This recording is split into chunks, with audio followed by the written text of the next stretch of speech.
Do you love movies? So do I.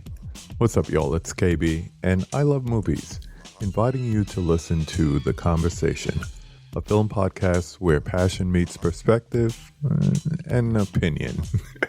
From the old school to the new, I invite a guest on to discuss the movies that thrill us, challenge us, break our hearts, or even blow our minds. There's always new episodes dropping wherever you get your podcasts. So join the conversation. We don't just watch movies. We love talking about them too. The Conversation with KB Loves Movies, a part of Someone's Favorite Productions podcast network.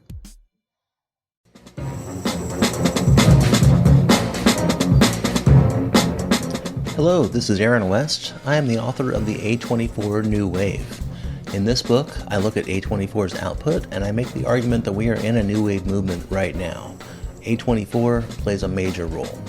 This book has a supplemental podcast where each episode is a brief conversation about an A24 related topic, whether an actor, director, or even a genre. As I continue research for the book and conduct interviews, I expect to record podcast episodes with people involved with the company. You can find the podcast at cinejourneys.com or wherever you find podcasts, and we are proud to be members of the Someone's Favorite Productions podcast network. Chance kommer get the bugger mirror. Neil and dirt, my delong to S macabre. Earth spray, insecure, no more smoking till it's all done, all gone. No hard magic till it's all no. But we're making up our own laws. Never getting worried about our own flaws. Fuck a real job, we make our own bob. Kneecap, tree cap, we're our own gods. I got a point to be proving to myself. Sitting too long, getting Hooley on the shelf. Was I'm too far gone when it comes to mental health. But I'd be sick in the head with a little bit of wealth. I'm a chin to bite, I got it, cool as transfer. My time came to the end of the need to sit down, shit right. I give me life and I get shit we can't check out. Never gonna be a guest, like a show, man. Welcome back, Midnight viewers, to Father Malone's Weekly Roundup. I'm Father Malone, and with me, as always, is my pal, my pug, my partner, Ripley Jean. Say hi, Rip. No, that isn't our usual theme song, and this isn't our usual theme. We're going back to the motherland for this one, alas. It's about to get way too Irish on this podcast. Too Irish? No such thing. Sure you're Irish. Do you not know your own name? Ripley Jean O'Shaughnessy McGuire O'Shea Lynch Malone. Well, it isn't Korean, sweetie. And we're here to give you 3 streaming recommendations, and, well, 2 streaming and 1 theatrical, because that's how it's been working out lately. And as usual, we're going to start with the absolute most current one. Like I said, this one's still in theaters, and you should go. Get in the car, drive to the theater, buy a ticket. Skip the concession stand, because you've wisely stopped at a convenience store or a grocery store, and you've already secreted upon your person several candy bars and at least 2 cans of soda that are now so cold that they might blow your cover. Now, of course, that aroma of popcorn is alluring, but after 3 bites, it's going to be samey and it's going to be greasy, and you're not really going to enjoy the rest of it, but you're going to keep on crunching away mechanically into the first reel. So now that we've avoided all of those pitfalls of the movie-going experience, you can enjoy the film I think I'll have a hard time finding it's better this year. This is Kneecap. Tell me something about you. Something you've never told anyone else. I'm a rapper. There are 80,000 native Irish speakers in Ireland. Ní fac, I chéad gan teanga ach lá náisiún. 3 of us have become rappers. You may know the words, but you don't understand the language. Swings you real for horse from Kyo. George go studio again. What? Because Wrench beats. Can you like? Well, you hear Abbey Roadie? Abbey what? Argus Shaw boys. And Roland 808. You honestly are going to be yes, real like for Kyoto if we like grammar. When she's blast us, been the Dari Zion hip hop. Could you on your? Do I look like I want to read subtitles? Ian, dog, tree.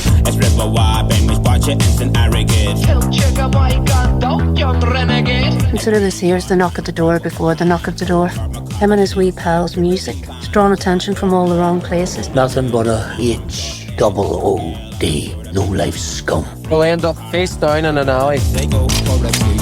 You have a life, a career, a future. Remember, I can take it all away from you like that. Special delivery. Hey! No more music. Every day I am not captured is a psychological victory against the occupiers. Kneecap. so-called Irish language rappers promoting antisocial behaviour and violence. Steve, what's the talk of? Enough time, it's just used to... I never want to see you again. I never want to see you again. Well, look who it is. Bone Thugs and No Harmony. But those hoots have to say this city doesn't need to be hearing. He's here asserting his right to speak Irish. A Belfast band has been criticised for chanting anti-British slogans. Gach focal Gaelic literature. Fe pillar, a skilter or some search in the heron. Boris Billy or Shillavik. Why don't you just speak the Queen's English? Oh, come on, let's go. Men kan jo se the fucking kringle Dr. Drainer out again.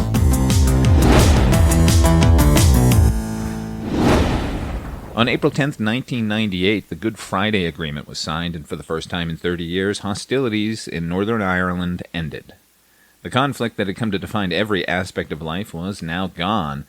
2 of the 3 picks tonight deal directly with the Troubles, as most Irish entertainment seems to do, but this first choice, Kneecap, is a contemporary film, and it should be seemingly the most irrelevant, based loosely as it is on the lives of a couple of former drug dealers turned unexpected hip-hop superstars.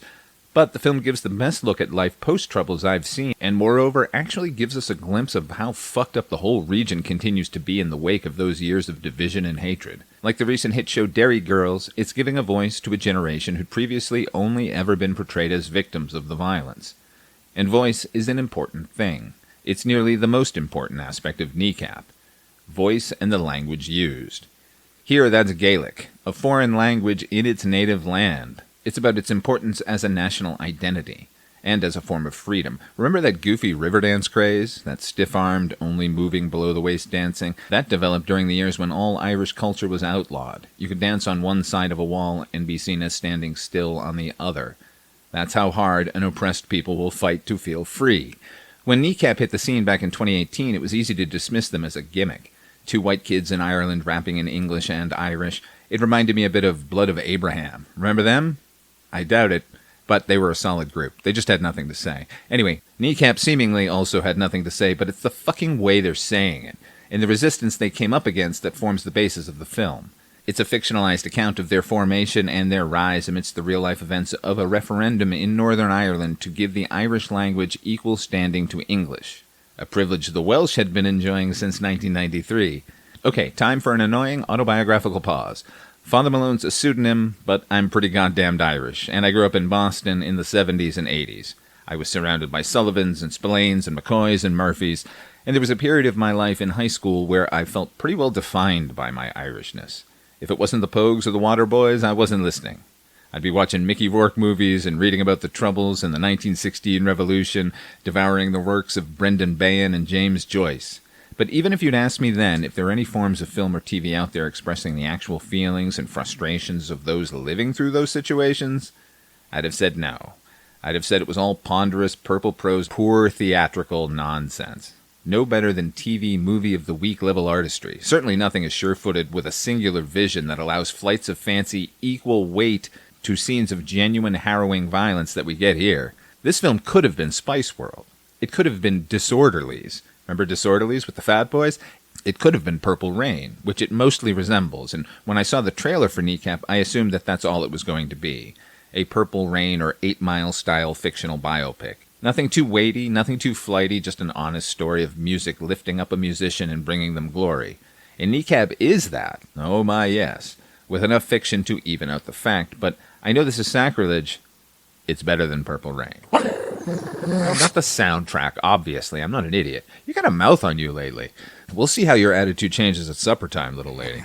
The 3 leads are charming as fuck, and they can act, man.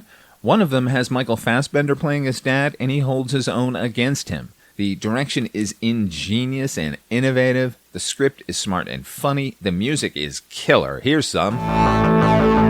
It's gonna be a bloodbath. It's gonna be a bloodbath. It's gonna be a bloodbath. It's gonna be a bloodbath. Throw a hook, a jab and a boot. I sneak a quick toot, then I fire another boot. For calling me a fruit, for trying to take the loot. But Billy won't be bothering any more hoots. Nish Couple of cash, do you want it in your chest or your knees or your head? DJ Provey has the lead. You can beg, you can plead, you can tell us what we need. You can cheat, journey, but you're all the fucking same. If I had seen this in high school, trust me, I'd be fluent in Gaelic right now. As is, I'll have to settle for listening to these two hoods shouting in it. On the radio and definitely in this movie. I intend to see this one a lot. I loved it. I can recall only 2 recent films that made me openly weep with joy. Dolomite Is My Name, when Rudy Ray Moore got up into that light, and multiple times throughout this film. Multiple. Yeah, well, you're tough. Oh, you've got soul? How appropriate. I guess that means it's time for Rips Picks. Come and listen to a dog that's hip. Here we go, it's Rips Picks, yeah! Thank you, HP. You have once again crystallized my thoughts exactly. Okay, here's the non-IRA film in the bunch. And I did see this in high school. And while it didn't inspire me to start a band, I did run out and buy a bunch of Wilson Pickett records afterwards. This is Alan Parker's film of Roddy Doyle's novel, The Commitments. Hey, what's this? What's what? Have you got soul? If so, the world's hardest working band is looking for you. Contact Jay Rabbit. I'm putting a band together. Do you need a singer? Wise men say. Who are your influences? Led Zeppelin. Sinead O'Connor. Barry Manilow. Joan Baez, Joni Mitchell. Wings. Well, what kind of music are we going to be playing, Jimmy? Soul. Soul? That's what you got to measure up to, lads. Well, like, maybe we're a little white.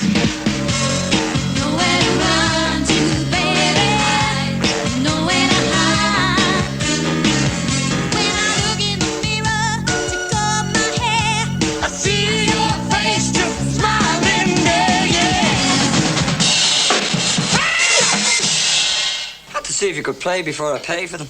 You're trying to tell me you play with B.B. King? Martha Reeves, Sam Cooke, Otis Redding. Lads, you're looking at the Commitments. Brilliant management, Brother Rabbit.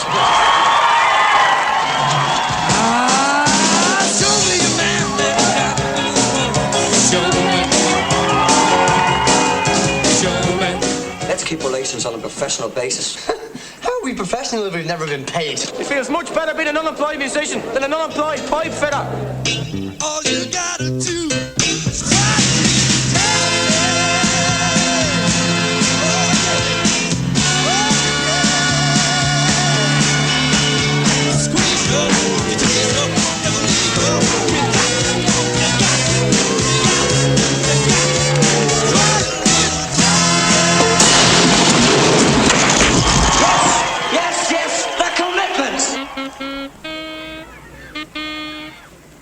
I'm black and I'm proud.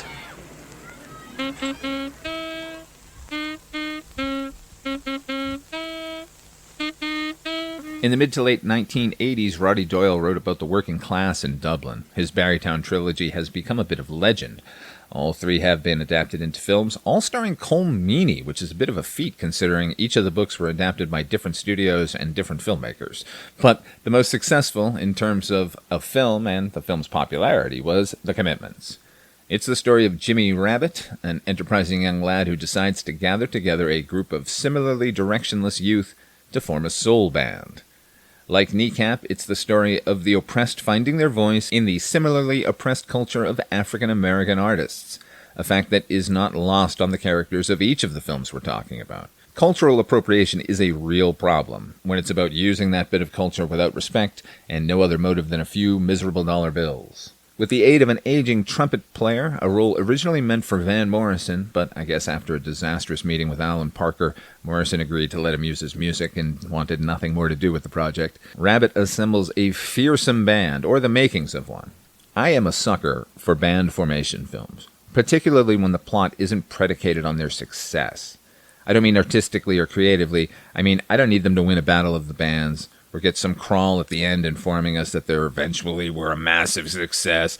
Somehow the stories of Also-Rans or Never Was, those are way more impactful to me. I'm thinking about, like, That Thing You Do.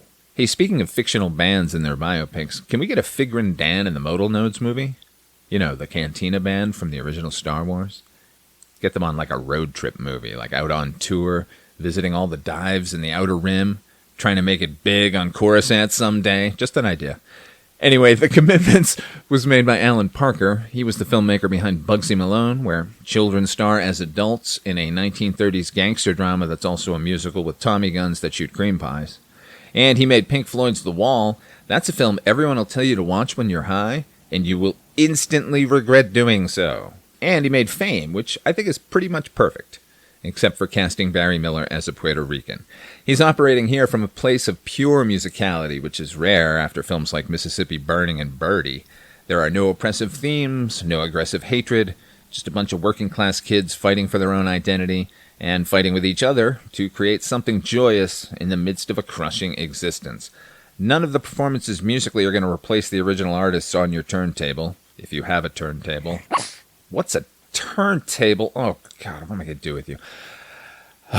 But just like any time you see someone perform live, there's something electric at play. And it should be noted that the performances you see in the film are in fact recorded live. Parker recognized that the scruffy ragtaggedness of the whole affair was its charm. And while ultimately music won't save them from their economic situation or even their social situations, it does show them a new way of thinking, of surviving, of thriving in the face of adversity, how it's impossible for anyone to keep you down when you have the strains of Midnight Hour thrumming in your head. We're running an Irish time machine here, young Ripley. We started now, the contemporary age, and then we jump back to the early 90s. Where will we end up next? The 20s? What are you, crazy? That's a little too old-timey for the popular music in Ireland theme we're going for here. Would you settle for the 1970s? Ah, splendid, because that's where we're going. Back to Belfast, back to the tunes, back to Terri, Hooley, and Good Vibrations. Once upon a time in the city of Belfast, there lived a boy named Terri. Do you want to come back to my mum and dad's? No. Do you want to go back to my mum and dad's? No. I want to open a record shop. We had every kind of beautiful record on our shelves. I'll put that record out. You're pissed. So what? You're making a record. Will you record us too? I'm not that pissed. If we don't get a record in soon, it'll be too late. What'd you say your name was? Fergal Sargent. That's the best thing I ever recorded. Everybody has to hear them. Everybody.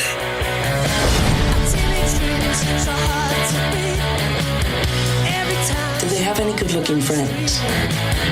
What is wrong with you people?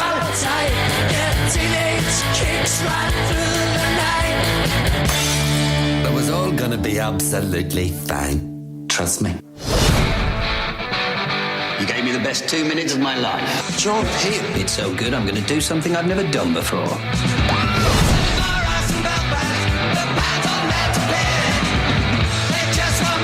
We made it. We cracked the code. We did it without them.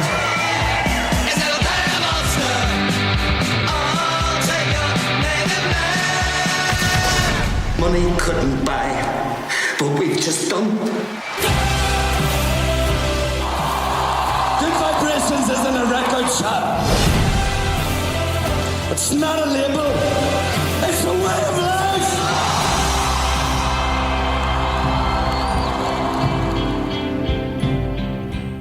This one's on Prime, and I just happened upon it, honestly. It's from 2013, and it is a biopic of Terri Hooley, who had a pretty mundane existence growing up in Belfast in the 50s and the 60s. Sure, he had only one eye, but he had lots of friends, which would change once the Troubles arrived in the late 60s. Suddenly all of his old Protestant friends were more than dismissive, they were aggressive. He watched the dreams of all the 60s peace and love disintegrate, and now all that was left was rancor on both sides, not just amongst the civilians, but the threat of violence from both the RUC and the IRA hung over everything. So Hooley did what any self-respecting music lover would do. He opened a record shop on the most heavily bombed street in Belfast. He was a visionary in the mold of Hilly Crystal, who opened a music venue to feature bluegrass and country music in the Bowery in New York City, which turned into CBGB's. Hooley opened a shop featuring reggae, when that would become Belfast ground zero for punk rock, with Hooley eventually producing and releasing a clutch of important Irish artists. The film is anchored by Richard Dormer as Hooley, a kind of musical Ed Wood who pulls people into his sphere through sheer enthusiasm. It also has a young Jodie Whittaker, years from becoming the Doctor, as Terri's long-suffering wife. It gets a bit formulaic at the end, attempting to expose Hooley's unsavory elements while simultaneously absolving him. It has one of those bullshit scenes you'll see in biopics where every character who was wronged during the course of the film shows up to let them know that all is forgiven and they really understand that they didn't mean it. And it's predicated on a concert that will save the shop. Yeesh. But that's a small price to pay for the story that comes before and the music that you get to hear throughout. Which, while leaning in the direction of punk, doesn't pretend that there weren't other forms of music going on at the same time. Any film that can get our lead on stage, singing a cover of a Sonny Bono tune as an act of defiance, gets a pass in my book. Good Vibrations was the name of the shop, it's the name of the film, and it's something I hope we'll be leaving you with today. That's because I'm corny. I'm Corny Collins. You should come on my show. Oh, it's a dancing show, I'm sorry. You need rhythm and coordination in order to dance. See how that feels? Not very good, I'd say. Apology accepted. And you're a fine dancer. And you're a fine listener. And I mean fine. Thank you once again for joining us here this week and every week, week in, week out. Tune in again on Friday, midnight viewing. The Horror Anthology podcast will be back, where we'll be taking a look at 2 episodes of Tales from the Dark Side, 2 of the best. Halloween Candy, and the Satanic Piano. If you want to drop me a line, go ahead at fathermalone71@gmail.com. If you want to support the show, head over to patreon.com/fathermalone. You get episodes early and commercial free, and we've got exclusives over there that you're not going to hear on the regular feed. And if money's tight, I've got my money in the next room trying to make me diamonds. It's so goddamn tight. You're going to help us immeasurably just by giving us a 5-star rating on whatever app you're listening to the show on, or just tell a friend to tune in. On behalf of myself and Ripley Jean, we'll sign off with a line from Kneecap. That lad has made something of himself despite you, and if you're thinking of getting in his way, I'll show you a woman gone to war. Very fucking Irish. Speaking of... Fuck you, curfew, dislocated eye socket. Overnight cop shop with 2 grams in his pocket. Loves his reputation, now he's known for being a rocket. In his dreams, 9mm loaded. I'm a H, double OD. Low lace, that's what they say about me. Cause I'm a H, double OD. Low lace, that's what they say about me. A dog with a job, what the fuck is that? When our poor Mickey's just sitting in the flat, sipping on his cans and smoking rollies, cause all the best jobs are taken by the doggies. Sweaty black and crack and my split behind lab. Beat the facts, then I says, got that note on bank cash. Jack and Nish, hate the stash, want to pass, it's an eye. Jack a goose, Coquelino, Solonarian, Jaw Ash. Hello and welcome to Tumbleweeds and TV Cowboys. My name is Hunter. In this podcast, I'll be joined by a different guest each week to discuss a classic Western movie or TV show. I've been a fan of classic Westerns for as long as I can remember, and in recent years, they've become very nostalgic for me. I love the aesthetic, the tropes, and I love seeing different filmmakers' takes on them. At their best, they're incredibly entertaining, rewatchable, and some of my all-time favorite movies are Westerns. We'll mostly focus on Western movies made in Hollywood, but we'll also be covering spaghetti Westerns, and one thing I'm very excited to get into are Western TV shows. I've got some amazing guests coming on the show, film professors, historians, and podcasters. And Tumbleweeds and TV Cowboys is part of the Someone's Favorite Productions podcast network, and many guests on the show will be from other shows on the network. Thanks for listening.